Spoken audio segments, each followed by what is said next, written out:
हाँ तो दोस्तों, आपका इस चैनल पे बहुत बहुत स्वागत है।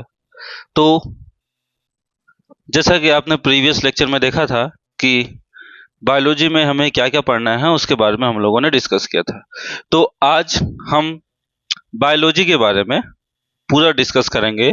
और आप देख सकते हैं बायोलॉजी का डिस्कवर कहाँ से हुआ, बायोलॉजी जो शब्द है इसका प्रयोग सबसे पहले किसने किया, इसके फादर कौन है, और भी बहुत सारी चीजें जो हैं इसके बारे में हम यहाँ पे आज डिस्कस करेंगे। और इसके अलावा जो है हम कोशिका के बारे में भी कुछ अध्ययन करेंगे कि कोशिका जो है कहाँ से निर्माण हुआ, कोशिका जो है ये बना तो पृथ्वी पे तो बहुत पहले से ही बना हुआ था, लेकिन इसका खोज किसने की, इन सब के बारे में हम डिस्कस करेंगे। तो आप लोग देख सकते हैं आज हमारा पहला दिन है, जो कि ये बैच जो है हमारा वो स्पेशली जो है यूपी पुलिस जो हमारी भर्ती आने वाली है, नई भर्ती, इसमें जो है इनके बच्चों के लिए बहुत ही ज़्यादा उपयोगी है। और भी बहुत सारे अलग अलग कॉम्पिटिटिव एग्जाम के लिए ये वीडियो जो है आप लोग के लिए बहुत ज़्यादा इंफॉर्मेटिव होने वाला है। तो चलते हैं हम लोग अपने टॉपिक की ओर और देखते हैं सबसे पहले हमें डिस्कस क्या करना है। तो हम लोग सबसे पहले बायोलॉजी के बारे में देखते हैं, बायोलॉजी होता क्या है। ठीक है, तो यहाँ पे हम लोग ध्यान देते हैं सबसे पहले बायो और लॉजी। ठीक है, बायोलॉजी जो है ये दो शब्दों से मिलके बना हुआ है। ठीक है, अगर हम बायो की बात करें तो बायो का मतलब होता है लाइफ। ठीक, लाइफ मतलब जीवन। और यहीं पे हम लोगी की बात करें तो लोगस, लोगस शब्द से जो है ये बायोलॉजी का जो लॉजी है ये क्या हुआ है, लोगस शब्द से लिया गया है। अब लोगस शब्द का मतलब क्या होता है, तो लोगस का मतलब होता है स्टडी। स्टडी मतलब अध्ययन। तो हम लोग यहाँ पे दो लैंग्वेज में पढ़ने वाले हैं, इंग्लिश, हिंदी में भी पढ़ेंगे और इंग्लिश में भी पढ़ेंगे। तो जो इंग्लिश मीडियम के बच्चे हैं उनको ताकि कोई समस्या ना हो, इसलिए हम इंग्लिश और हिंदी दोनों में यहाँ पे डिस्कस करने वाले हैं। ठीक है, तो हम लोग चलते हैं आगे की ओर बढ़ते हैं, देखते हैं बायोलोगस। ठीक है, ये मेनली बायोलोगस वर्ड से मिलके बना है।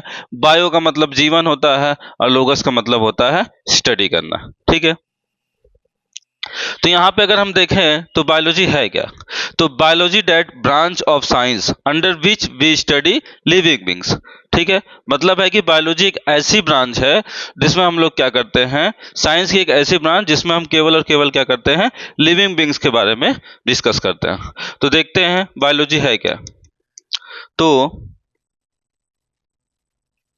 बायोलॉजी इज क्या होता है हमारा, तो biology that branch of, biology that branch of science. ठीक है, बायोलॉजी है क्या, बायोलॉजी जो है एक साइंस की एक ब्रांच है। ठीक है, जिसमें क्या करते हैं हम, अंडर वी स्टडी। ठीक, इसमें हम किसके बारे में स्टडी करते हैं, लिविंग बींग्स के बारे में। किसके बारे में, लिविंग बींग्स। ठीक है, अगर यही हम हिंदी में लिखें तो जीव विज्ञान, विज्ञान की वह शाखा है जिसमें हम जीवों के या फिर हम कह सकते हैं सजीवों के बारे में अध्ययन करते हैं। तो हमने यहाँ पे देखा बायोलॉजी है क्या, बायोलॉजी क्या होती है, तो बायोलॉजी एक ऐसी शाखा है जो क्या होता है, साइंस की एक ऐसी शाखा है जिसमें हम क्या करते हैं, जीवों के अध्ययन के बारे में डिस्कस करते हैं।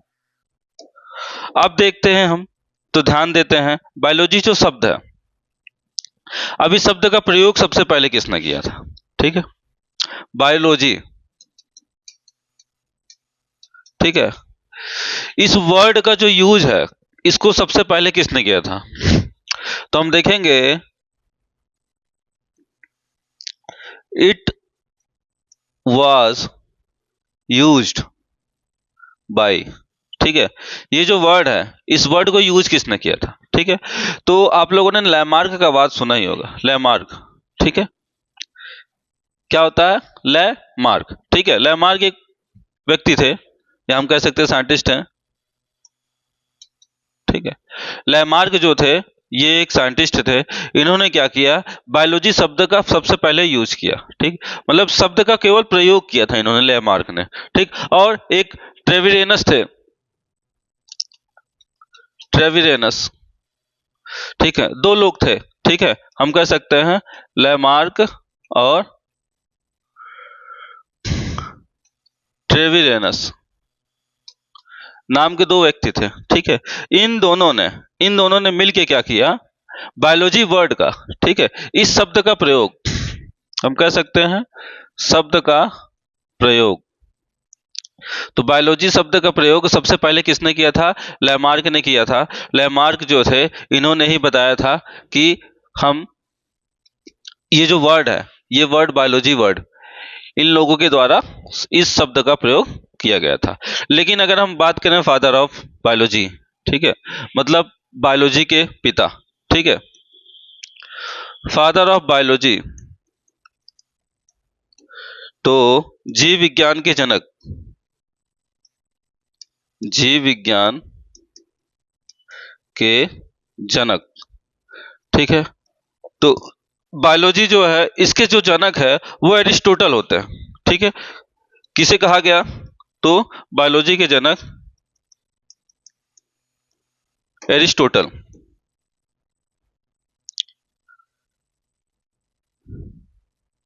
ठीक है।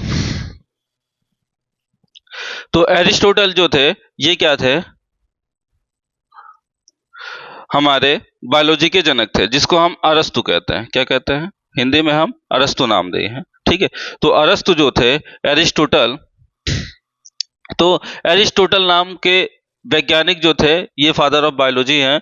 इन्हीं को क्या कहा जाता है, फादर ऑफ बायोलॉजी कहा जाता है। तो आप लोग इसको बहुत अच्छी तरह से नोट डाउन कर लीजिए, और ये हमारे एग्जाम के पॉइंट ऑफ व्यू से बहुत ज़्यादा इंपॉर्टेंट है। ये हमारे एग्जाम में ज़रूर पूछा जाता है। तो आप लोग जो है नोट डाउन करते चलिएगा। जो भी डाउट होता है आप लोग जो है कमेंट बॉक्स में ज़रूर कमेंट करिएगा, तो सारे डाउट को डिस्कस यहाँ पे अच्छे से किया जाएगा, ठीक है।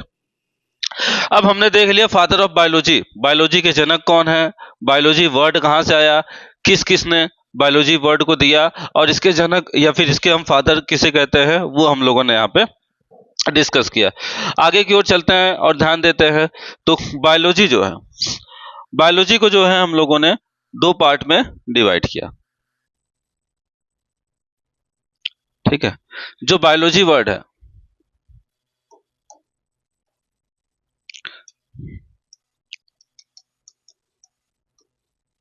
अब बायोलॉजी में हम तो जीवों का अध्ययन करते ही हैं। अगर हम बात करें जीवों का अध्ययन, तो जीवों में जो है लिविंग बींग्स आ जाते हैं, ठीक, सारे लिविंग बींग्स आ जाते हैं। लिविंग मतलब हम बोले तो सजीव, सभी सजीव जो होते हैं लिविंग बींग्स में आ जाते हैं। तो अब लिविंग बींग्स की बात करें तो इसमें मनुष्य भी आ जाते हैं, या फिर हम कह सकते हैं एनिमल्स, जितने भी एनिमल्स होते हैं ये सभी क्या होते हैं, लिविंग बींग्स में आते हैं। इसके अलावा जो होते हैं प्लांट, जो कि पादप कहलाते हैं, तो ये भी हमारे लिविंग बींग्स में आते हैं।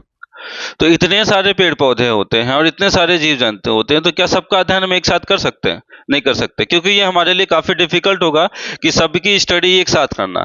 इसलिए बायोलॉजी है, इसे जो है टू पार्ट में डिवाइड कर दिया गया है, ठीक है।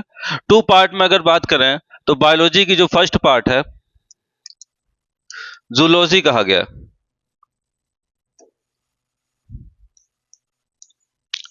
ठीक है। क्या कहा गया, जूलॉजी कहा गया, जिसे हम जंतु विज्ञान कहते हैं, ठीक है। जूलॉजी जो है हमारा क्या है, जंतु विज्ञान।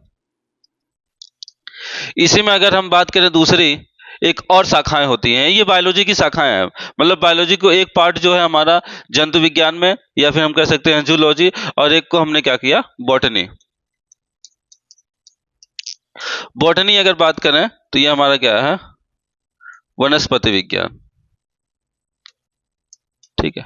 तो हमने बायोलॉजी को क्या अध्ययन करने के लिए हमारे जो साइंटिस्ट थे या वैज्ञानिक थे, इन्होंने क्या किया, एक बायोलॉजी पार्ट में डिवाइड कर दिया और एक जूलॉजी पार्ट में डिवाइड कर दिया, ताकि हम क्या कर सकें, सभी जीव का अध्ययन बहुत आसानी से कर सकें।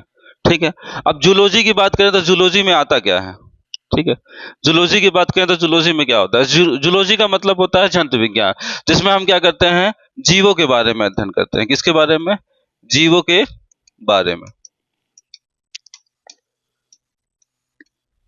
ठीक है, इसमें हम क्या करते हैं, जीवों के बारे में अध्ययन करते हैं। और इसकी अगर हम बात करें तो यहाँ पे हम वनस्पति या फिर हम कह सकते हैं पादप के बारे में, ठीक है, हम क्या करते हैं, पादप के बारे में यहाँ पे डिस्कशन करते हैं। ठीक, तो हमने देखा फादर ऑफ बायोलॉजी जो है वो क्या है, तो फादर ऑफ बायोलॉजी जो है वो एरिस्टोटल है। उसी तरह अगर हम बात करें जंतु विज्ञान की, फादर ऑफ जूलॉजी, तो इसके भी जो है एरिस्टोटल है। ठीक है, तो एरिस्टोटल जो है ये जंतु विज्ञान के जनक भी माने जाते हैं। ठीक है, तो अगर हम बात करें तो ये हमारे जो हैं एरिस्टोटल जो हैं वो जंतु विज्ञान के जनक है। इसके अलावा हम कह सकते हैं एरिस्टोटल जो है और किस किस के जनक है, तो फादर ऑफ जूलॉजी जो है हमारा एरिस्टोटल होता है। ठीक है, और अगर हम बात करें एम्ब्रियोलॉजिस्ट, ठीक, एम्ब्रियोलॉजिस्ट का नाम सुना होगा आप लोगों ने, जिसमें एम्ब्रियो के बारे में डिस्कस होता है। ठीक है, ऐसे जो एम्ब्रियोलॉजिस्ट होते हैं, ठीक है, ऐसे डॉक्टर्स, तो एम्ब्रियोलॉजिस्ट जो होते हैं, एम्ब्रियो की स्टडी जो होती है वो एम्ब्रियोलॉजी होती है। क्या होती है, एम्ब्रियोलॉजी। ठीक है, तो एम्ब्रियोलॉजी के भी जनक जो है इन्हीं को माना जाता है।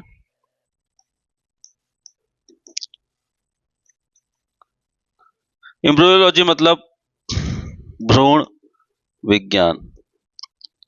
तो हमने देख लिया एम्ब्रियोलॉजी मतलब भ्रूण विज्ञान के जनक, और इसी के साथ साथ हमारे जो हैं जूलॉजी के जो जनक है वो सभी हम किसको मानते हैं, तो हम सभी जो हैं एरिस्टोटल को मानते हैं।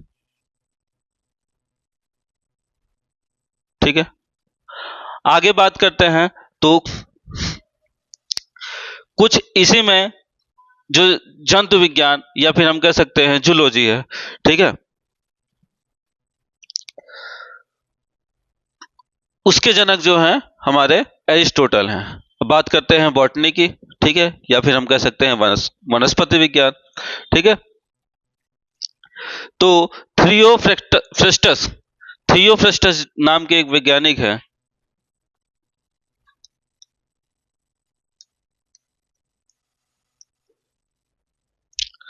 थियोफ्रेस्टस, क्या नाम है, थियोफ्रेस्टस। तो थियोफ्रेस्टस नाम के जो वैज्ञानिक हैं, थियोफ्रेस्टस, ये जो थे ये फादर ऑफ बॉटनी थे। ठीक है, थियोफ्रेस्टस जो थे ये फादर ऑफ बॉटनी थे। ठीक है, तो हम देखेंगे थियोफ्रेस्टस जो थे हमारे फादर ऑफ बॉटनी थे। तो फादर ऑफ बॉटनी हमने किसे कहा, तो फादर ऑफ बॉटनी जो है थियोफ्रेस्टस को। ठीक है, तो आप लोग जरूर वैज्ञानिक का नाम याद रखिएगा, father of zoology, father of botany, father of embryology. ठीक है, तो ये थे हमारे, और ये कुछ हमारे इस प्रकार थे। ठीक है, अब हम बात करते हैं थियोफ्रेस्टस की। थियोफ्रेस्टस थे कौन, ठीक है, ये तो अगर हम देखें तो ये जो है वनस्पति विज्ञान के जनक थे, लेकिन ये स्टूडेंट थे। अब स्टूडेंट तो होंगे ही, ये तो आम बात है कि हर एक व्यक्ति जो होता है अगर उसने किसी चीज की खोज की है या बहुत स्टडी कर रहा है, मतलब है कि उसको किसी न किसी ने पढ़ाया होगा, वो किसी न किसी का स्टूडेंट होगा। लेकिन ये किसके स्टूडेंट है, सबसे बड़ी बात तो ये होती है स्टूडेंट।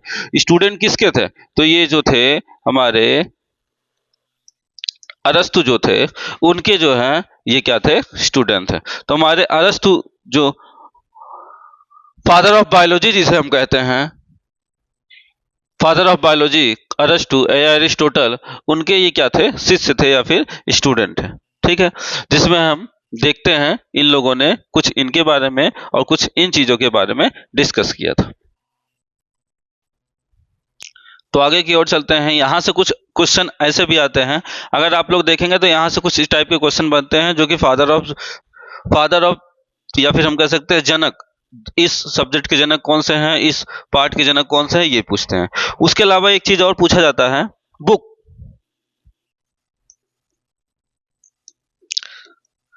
कि हमारे जो अरस्तु थे, अरस्तु ने कौन सी बुक लिखी थी। ठीक है, इनकी एक बुक फेमस है, वैसे तो बहुत सारी बुक्स हैं बट एक ऐसी बुक थी जो कि बहुत ज्यादा फेमस थी। ठीक है, जिसका नाम है हिस्टोरिया एनिमेलिया। ठीक है, इनके द्वारा प्रसिद्ध जो बुक थी वो क्या थी, तो इनके द्वारा जो प्रसिद्ध बुक थी वो थी हिस्टोरिया एनिमेलिया। ठीक है, और इनके द्वारा जो थी, इनके द्वारा जो लिखी गई बुक थी जो कि बहुत ज्यादा प्रसिद्ध थी, किसके द्वारा, थियोफ्रेस्टस के द्वारा। तो थियोफ्रेस्टस के द्वारा जो बुक थी उसका नाम क्या था, अगर हम देखें तो इसका नाम भी हिस्टोरिया प्लेंटेरिया। आप लोग ध्यान दीजिएगा, ये बुक का नाम है। ठीक है, इनके द्वारा लिखी गई ये बुक है। ठीक है, तो इस बुक के नाम को आपको याद रखना होगा कि ये बुक किसके द्वारा लिखी गई थी। ठीक है, तो हिस्टोरिया प्लेंटेरम।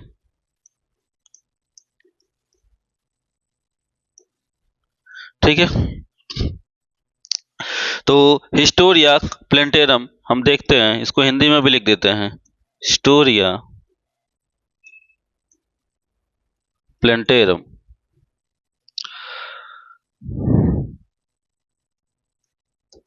ठीक है, हिस्टोरिया प्लेंटेरम। तो ये हमारी बुक्स हैं जो कि इन दोनों साइंटिस्ट के द्वारा लिखी गई हैं। ठीक, आगे की ओर चलते हैं, हम लोग डिस्कस करते हैं। तो आप लोग को अगर कोई भी डाउट होता है तो आप लोग जरूर कमेंट करिए, और अगर वीडियो अच्छा लगता है या इंफॉर्मेटिव लगता है तो अपने दोस्तों तक इस वीडियो को जरूर से जरूर शेयर कीजिए, ताकि आपके सभी दोस्त इस अच्छे से नॉलेज को क्या कर सके, गेन कर सके।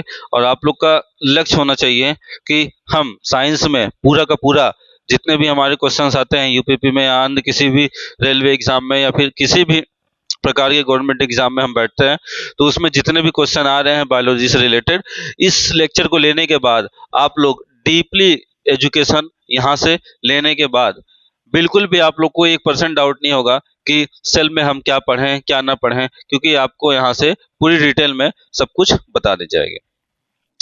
अब अगर बात करें एरिस्टोटल की, तो एरिस्टोटल ने जो है बॉटनी और जियोलॉजी इन दोनों को क्या किया था, father of botany and geology थे, तो इनके द्वारा ही दिया गया सारा कुछ था। तो हम देखेंगे एरिस्टोटल जो थे उन्होंने प्लांट को जो है इनके मॉर्फोलॉजी के हिसाब से जो है इनको डिवाइड किया था। अब मॉर्फोलॉजी का मतलब आकृति की, ठीक है, मतलब इनकी आकृति के हिसाब से, मतलब ये कह सकते हैं कि उनका आकार, उनकी संरचना, उस हिसाब से क्या किया था, इनको डिवाइड किया था। तो एरिस्टोटल क्लासिफिकेशन प्लांट अगर हम देखें,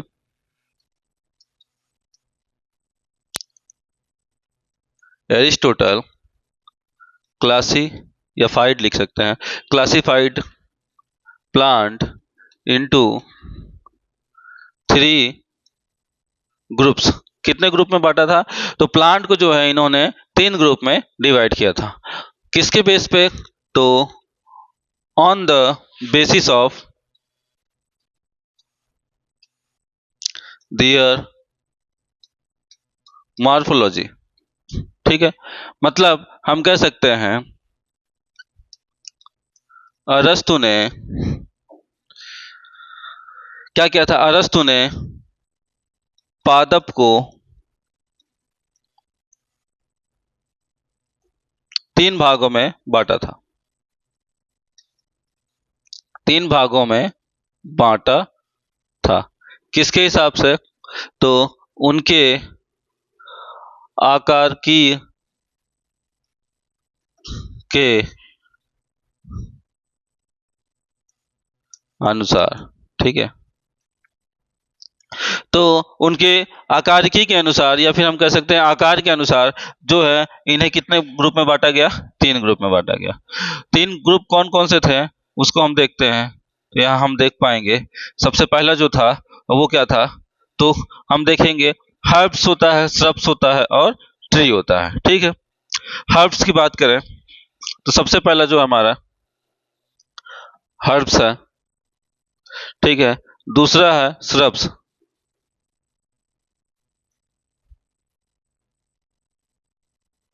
और अगर तीसरे की बात करें तो हमारा क्या होता है, ट्री। ठीक है, हर्ब्स, श्रब्स, श्रब्स देखते हैं SHUR, श्रब्स। ठीक है, हर्ब्स की बात करें तो ये हमारी जड़ी बूटियां वगैरह जो होती हैं वो इनके अंतर्गत आती है, जड़ी बूटियां। ठीक है, श्रब्स की बात करें तो श्रब्स जो होता है हमारा झाड़ियां होता है। ठीक है, छोटी मोटी कटीली झाड़ियां वगैरह जो होती है वो सब इसी के अंतर्गत आती है। और ट्री तो सभी लोग जानते हैं, ये जो हमारा होता है पेड़ होता है। तो उन्होंने आकार के हिसाब से, एरिस्टोटल ने क्या किया, प्लांट को उनके आकार के हिसाब से 3 पार्ट में डिवाइड कर दिया। ठीक है, इसके 3 मुख्य ग्रुप थे, 3 ग्रुप में डिवाइड किया। ये उनके ग्रुप है, पार्ट नहीं है, 3 ग्रुप्स है। एक फर्स्ट ग्रुप ये है, सेकंड ग्रुप ये है और थर्ड ग्रुप ये है। तो 3 डिफरेंट डिफरेंट ग्रुप्स में इनको डिवाइड कर दिया ताकि क्या कर सके, इसकी स्टडी हम आसानी से कर सके। तो जितने जड़ी बूटियों वाले हैं, वनस्पतियों वाले हैं, उनको हम एक कैटेगरी में रखते हैं जिसके बारे में अध्ययन करते हैं। उसके अलावा हम झाड़ियों की जितनी छोटी मोटी छोटे पौधे होते हैं उनको हम झाड़ियों में रखते हैं, जो कि स्मॉल साइज में होते हैं, या बहुत बड़े नहीं, बहुत छोटे नहीं, मीडियम में होते हैं, वो झाड़ियों में आ जाते हैं। और ट्री में जो होते हैं बड़े बड़े पेड़ पौधे होते हैं, उनका अध्ययन होता है। तो इतने सारे प्लांट, इतने सारे अलग अलग प्रकार के पौधों का अध्ययन जो है, या पादप का अध्ययन जो है, हम आसानी से कर सकें, इसलिए इन्होंने क्या किया, इनको 3 कैटेगरी में या 3 पार्ट में या 3 ग्रुप में डिवाइड किया। ठीक है, इसी तरह अगर देखें तो एनिमल की बात करते हैं, देखते हैं एनिमल। तो हम देखेंगे एनिमल को किस प्रकार इन्होंने डिवाइड किया। ठीक है, या जानवरों को। तो एनिमल्स, अभी तक हम लोगों ने प्लांट को देखा, अब एनिमल्स को देखते हैं। तो एनिमल्स को जो है इन्होंने केवल 2 ग्रुप में बांटा, एनिमल इनटू 2 ग्रुप्स।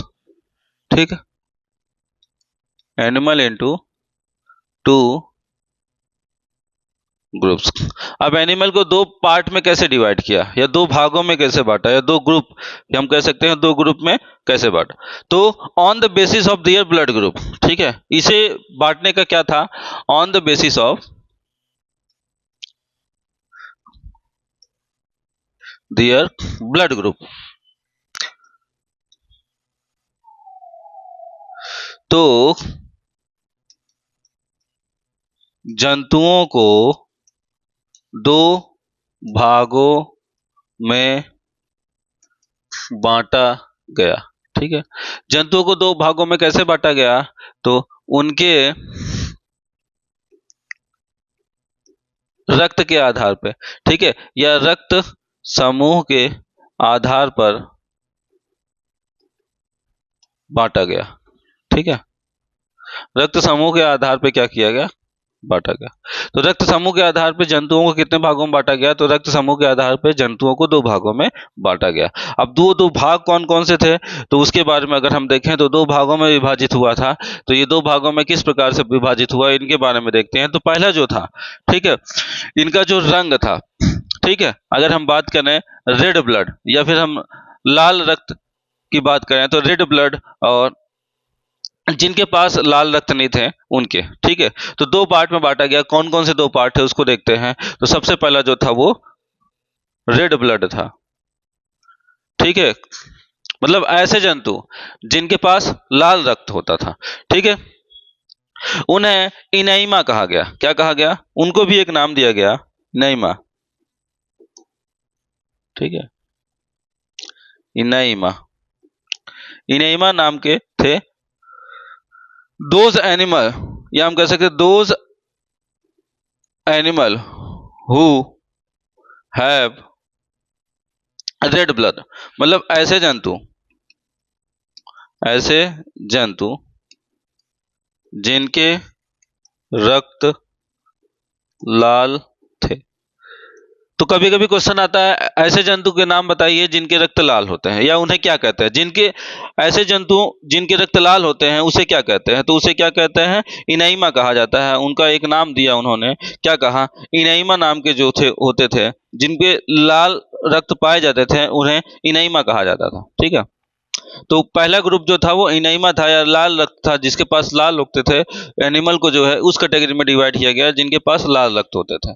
और कुछ ऐसे जिसके पास लाल रक्त नहीं होते थे, तो उसको क्या कहा गया, तो ए इनैमा।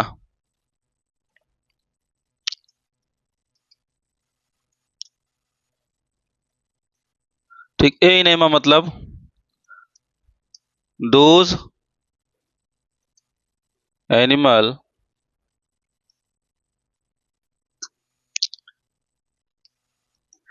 which have not red blood। ठीक, या ऐसे जंतु जिनके रक्त लाल नहीं होते।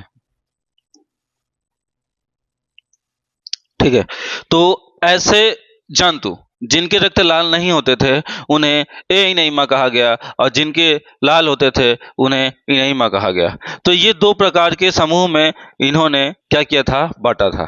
ठीक है, तो आगे की ओर चलते हैं। आप लोग इसका स्क्रीनशॉट लेना चाहे तो स्क्रीनशॉट ले सकते हैं, या फिर इसका पीडीएफ आप लोग को मिल जाएगा। तो चलते हैं हम लोग आगे की ओर, देखते हैं। तो यहाँ हम देखेंगे, अभी तक हम लोगों ने जीव विज्ञान के बारे में अध्ययन किया। जीव विज्ञान है क्या, जीव विज्ञान की कितनी शाखाएं होती हैं, और उसमें हम लोग क्या क्या अध्ययन करते हैं उसके बारे में पढ़ा, और उस पर्टिकुलर सब्जेक्ट के जो पार्ट है उसके जनक कौन कौन से हैं उसके बारे में हम लोगों ने अध्ययन किया। आगे चलते हैं, अब आते हैं हम जीवन के बारे में। जीवन की वो ऐसी इकाई जिससे हर एक जीव की उत्पत्ति होती है। तो अगर हम ऐसे उस इकाई का नाम कहें तो उसका नाम होता है सेल। बात करते हैं हम सेल की, तो जो हमारी कोशिका होती है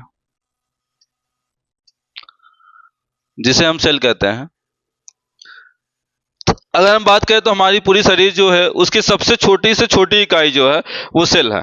ठीक है, और इसी सेल से अध्ययन के बाद हम अपने आगे की ओर बढ़ाएंगे, सेल पढ़ेंगे। अब बता दिया जाए सेल क्या होता है, तो सेल देखो, तो ये जो होता है एक छोटा सा हमारे शरीर का सबसे छोटा सा हिस्सा जो कि कुछ इस प्रकार से होता है वो सेल होता है। ठीक है, जिनकी संख्या जो होती है हमारे शरीर में लाखों की संख्याओं में हमारे शरीर में ये पाए जाते हैं। सेल जो है कुछ इस प्रकार से सेल। ठीक है, तो ये तो कई सारे हो गए। अगर हम बात करें एक सेल की, तो ये एक जो है कुछ इस प्रकार का, ये एक जो होता है हमारा सेल होता है। क्या होता है, सेल होता है। तो सेल से मिलके क्या बनता है, हमारा ऊतक बनता है। क्या बनता है, ऊतक, जिसे हम टिश्यू कहते हैं। ठीक है, जो टिश्यू होता है, अब उसकी आकृति कैसी होती है, तो कई सारे सेल, जो एक प्रकार का ये सेल है, इस प्रकार के सेल, कई सारे सेल एक साथ जब मिलते हैं तो वो सारे सेल क्या बनाते हैं, टिश्यू बनाते हैं। ठीक है, जिसकी संरचना कुछ इस प्रकार होती है, कई सारे सेल्स या फिर कई सारी कोशिकाओं को मिला के क्या बनाया जाता है, ऊतक, या फिर हम कह सकते हैं कई सारी कोशिकाओं से मिलके ऊतक का निर्माण होता है, जिसे हम इंग्लिश में टिश्यू कहते हैं। ठीक है, अब इन ऊतक से, कई सारे ऊतक को मिला के हम देखें तो एक ऑर्गन बनता है। क्या बनता है, एक ऑर्गन, या फिर हम कह सकते हैं एक अंग तैयार होता है। उस अंग को हम क्या कहते हैं, ऑर्गन कहते हैं। ठीक है, तो कोशिका, कोशिका से ऊतक, और कई सारे ऊतक से मिलकर क्या बनते हैं, अंग बनते हैं।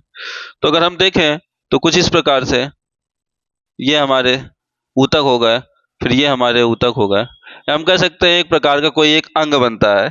ठीक है, कोई एक अंग, जो शरीर के हमारे अंग होते हैं वो अंग होते हैं। ठीक, अब कई सारे अंग की बात करें तो एक अंग कुछ टिश्यू से मिलकर बना, कुछ टिश्यू से कुछ और अंग मिले, और ये सारे अंग मिलके अंग तंत्र बनाते हैं, ठीक है। और इसी अंग तंत्र को हम अंग्रेजी में ऑर्गन सिस्टम कहते हैं, ऑर्गन सिस्टम कहते हैं, ठीक है। और ये ऑर्गन सिस्टम आपस में मिलके एक शरीर की रचना करता है।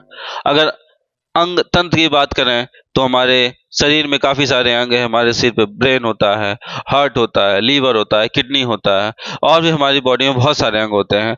तो ये सारे सिस्टम, हम कह सकते हैं ये सारे ऑर्गन, अलग अलग ऑर्गन एक साथ मिलके पूरे शरीर का क्या करते हैं, हमारे निर्माण करते हैं। तो अंग तंत्र से क्या बनता है, हमारा बॉडी बनता है। और हमारी बॉडी का निर्माण अगर हम देखें तो इस बॉडी का निर्माण इस सेल की वजह से हो रहा है। तो ये सेल जो है इस पूरी शरीर की रचना के लिए जिम्मेदार ये कोशिका होती है, जिसकी संख्या हमारे शरीर में लाखों अरबों की संख्या में होता है, और कई हजार या कई लाख कह सकते हैं हम, दिन भर में हमारे सेल बनते हैं और दिन भर में ये डेड हो जाते हैं। तो हम लोग सबसे पहले सेल के बारे में यहाँ पे डिस्कस करें। अब आते हैं, बात करते हैं सेल की। तो सेल है क्या? सेल अभी अभी हम लोगों ने देखा, ये दिखने में ही बहुत छोटा है, लेकिन इसके अंदर इतने सारे कंपाउंड या फिर हम कह सकते हैं इतने सारे अलग अलग पदार्थ इसमें समाहित होते हैं कि आप लोग जब इसके बारे में एक एक अंग के बारे में स्टडी करेंगे तो कहेंगे कि हाँ, सेल भी इतने सारे लोगों को या फिर इतने सारे दर्दों को अपने अंदर भर के बेचारा रखा हुआ है। तो देखते हैं, बात करते हैं स्टडी ऑफ सेल। सेल तो पढ़ते ही हैं, लेकिन हम जब सेल की स्टडी करते हैं तो उसे क्या कहते हैं, उसका भी एक नाम होगा स्पेसिफिक। तो जब हम सेल की स्टडी करते हैं तो study of cell is called cytology. इसे क्या कहते हैं, the study of cell is called cytology. तो आप लोगों ने थंबनेल में देखा होगा, हमें आज यही पढ़ना है, साइटोलॉजी। साइटोलॉजी मतलब हम कह सकते हैं कि कोशिका के अध्ययन को, कोशिका के अध्ययन को क्या कहते हैं, कोशिका विज्ञान कहते हैं। कोशिका विज्ञान कहते हैं। आप लोग साथ साथ नोट्स बनाते चलिए ताकि आप लोग को बिल्कुल भी प्रॉब्लम ना हो। जब भी आपको डाउट हो आप ये नोट्स उठाइए और उसको देखिए, इसमें क्या क्या पूछा गया है, क्या क्या बताया गया है, और इस नोट के माध्यम से आप लोग अपने एग्जाम की प्रिपरेशन अच्छे से कर पाएंगे। तो आप लोग नोट्स बिल्कुल जरूर बनाइएगा। इसलिए हम हिंदी और इंग्लिश दोनों लिख दे रहे हैं। तो हिंदी मीडियम वाले जो बच्चे हैं वो हिंदी में अपना देख लें, और जो इंग्लिश मीडियम वाले बच्चे हैं वो अपना इंग्लिश में देख लें, और दोनों लैंग्वेज में समझ लें, ताकि आप लोग एग्जाम में जब बैठे तो आपको लगे कि हाँ, ये सभी चीजें जो हैं हमें पढ़ाई गई हैं और दोनों लैंग्वेज में पढ़ाई गई है। तो आप लोग बेफिक्र होकर के आप अपनी सारी टेंशन छोड़ दीजिए एग्जाम की, एग्जाम के साइंस सब्जेक्ट की। साइंस सब्जेक्ट जो है आपका यहाँ पे 100 आउट ऑफ 100 नंबर लाएगा। मतलब है कि जितने नंबर का भी आए, नहीं समझ लो कि 100 नंबर का ही आता है। जितने नंबर का हमारा साइंस आता है उसमें पूरा का पूरा हम एक भी क्वेश्चन नहीं छोड़ेंगे, और सबके सब यहाँ पे देखने को हम मिलेगा। तो हमें करना क्या है, स्टडी करनी है, डीपली स्टडी करनी है, क्योंकि जब हम डीप स्टडी करेंगे तब क्वेश्चन प्रैक्टिस करने में बहुत आसान होगा। नहीं तो क्वेश्चन देख के कहोगे ये क्वेश्चन कहाँ से आ गया, ये किस चैप्टर का है या किस टॉपिक का है, ये सारी समस्याएं होती हैं। तो स्टडी अगर हम स्टेप बाय स्टेप करें और एक एक टॉपिक को डीपली पढ़ें तो हम उसके बारे में अच्छे से स्टडी कर सकते हैं। तो हम साइटोलॉजी में पढ़ने क्या वाले हैं उसके बारे में देखते हैं। तो साइटोलॉजी जो है वो study of cell is called cytology, जहां पे कोशिका के अध्ययन के बाद हम लोग देखते हैं। तो कोशिका का अध्ययन हम कोशिका विज्ञान। अब बात आती है सेल आया कहां से। तो सबसे पहले सेल को जो है डिस्कवर किया गया था रॉबर्ट हुक के द्वारा। किसके द्वारा? रॉबर्ट हुक के द्वारा। तो सेल इज डिस्कवर्ड, ठीक है। डिस्कवर्ड मतलब इसकी खोज हुई थी, याद रखना आप सभी, खोज किया गया था, ठीक है। किसके द्वारा किया गया? तो Robert Hooke, Robert Hooke,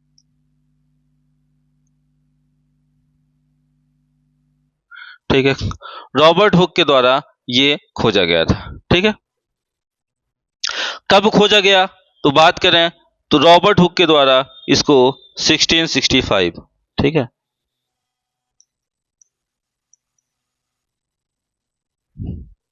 Robert Hooke के द्वारा खोजा गया। 1665 में इसको खोजा गया, मतलब 1665 ईस्वी में रॉबर्ट हुक के द्वारा बताया गया कि हमारे शरीर में सेल होती है। लेकिन इन्होंने जो सेल खोजा था वो सेल कैसा था? तो इन्होंने जिस सेल की डिस्कवरी की थी वो सेल जो थी वो डेड सेल थी। कैसी सेल थी? Dead cell. मतलब हम कह सकते हैं इन्होंने खोजा तो क्या खोजा? मृत कोशिका को खोजा। इन्होंने देखा कि किसी भी लिविंग थिंग में क्या पाया जाता है? सेल पाया जाता है। लेकिन उन्होंने लिविंग की बजाय मृत कोशिका खोजी, मतलब एक मरी हुई कोशिका को उन्होंने खोजा। सबसे पहले रॉबर्ट हुक ने मृत कोशिका की खोज की थी, इसलिए फादर ऑफ सेल अगर हम बात करें या फादर ऑफ साइटोलॉजी की बात करें तो इन्हें ही क्या कहा जाता है? फादर ऑफ साइटोलॉजी भी कहा जाता है। ठीक है। तो इन्होंने किसकी खोज की थी? डेड सेल की खोज की थी। अब ये डेड सेल था कहाँ? तो ये डेड सेल जो था कॉर्क, या फिर हम कह सकते हैं पेड़ की खाल। ठीक है। जो पेड़ की खाल थी, पेड़ की छाल देखे होगे आप लोगों ने, ये पेड़ के ऊपर जो होता है कुछ इस प्रकार से ऐसे कुछ खाल होती है उसकी, या फिर हम कह सकते हैं छाल। ठीक है। जिस भाषा में जो बोला जाता हो कुछ इस प्रकार होती है। ठीक है। सूखी सूखी लकड़ी देखे होगे, पौधों के ऊपर जो होता है सूखी सूखी लकड़ियां, तो वो पेड़ की छाल होती हैं। तो पेड़ की छाल जो थी उसमें से इन्होंने क्या किया? डेड सेल की खोज की थी। ठीक है। जो कि 1665 था। अब देखते हैं डेड सेल, इसका भी कुछ नाम था। तो ये जो डेड सेल है, ठीक है, इसे भी कुछ कहा जाता था। क्या कहा जाता था?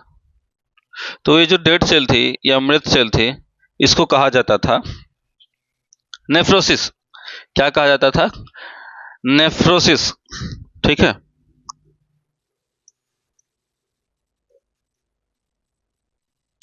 नेफ्रोसिस नाम दिया गया था। जो मृत कोशिका थी इसे नेफ्रोसिस कहा जाता है। ठीक है। तो हमने देखा डेड सेल की खोज इन्होंने की। तो बात आती है डेड सेल की खोज अगर इन्होंने की तो जो जिंदा थी या जीवित कोशिका थी उसकी खोज किसने की? तो अगर हम लिविंग सेल की बात करें, किसकी बात करें? Living cell. लिविंग सेल, या फिर हम कह सकते हैं जीवित कोशिका। तो जो जीवित कोशिका थी उसकी खोज किसने की? तो अगर हम सीधा सीधा कहें तो एंटोनियो वॉन ल्यूवेनहुक नाम के एक वैज्ञानिक थे या साइंटिस्ट थे, जिन्होंने क्या किया? हमारी लिविंग सेल की खोज की। ठीक है। तो क्या नाम था? शॉर्टकट में अगर देखें, पहले हम देख लेते हैं, पूरा नाम देख लेते हैं। एंटोनी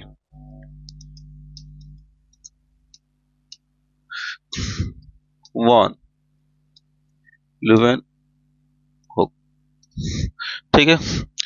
तो अगर हम देखें तो एंटोनी वॉन ल्यूवेनहुक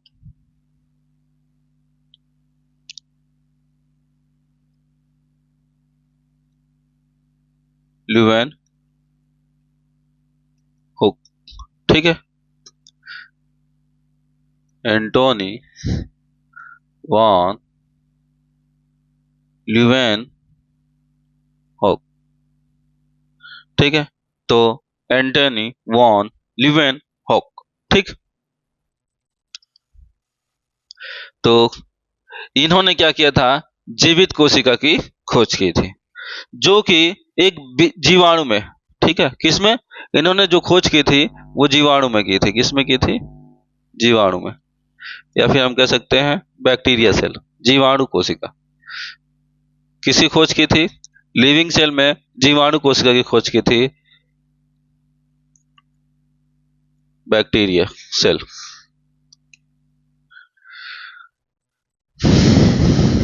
किसकी खोज की थी? बैक्टीरिया सेल की। ठीक है, तो हम लोगों ने यहां तक अध्ययन किया कि लिविंग सेल की खोज किसने की और डेड सेल की खोज किसने की। तो हम कह सकते हैं कि जीवित कोशिका और मृत कोशिका, इन दोनों की खोज हुई थी। ठीक है, किसमें हुई थी? अभी अभी मैंने डिस्कस किया था, यहाँ पे बताया था कि ये जो है मृत कोशिका जो थी, ये कॉर्क, ठीक है, या फिर हम कह सकते हैं खाल, इसमें क्या किया गया था? इसकी खोज की गई थी। तो कॉर्क टिश्यू था एक, उसी टिश्यू में से कोशिका की खोज हुई थी। तो बात आती है हमारे रॉबर्ट हुक की।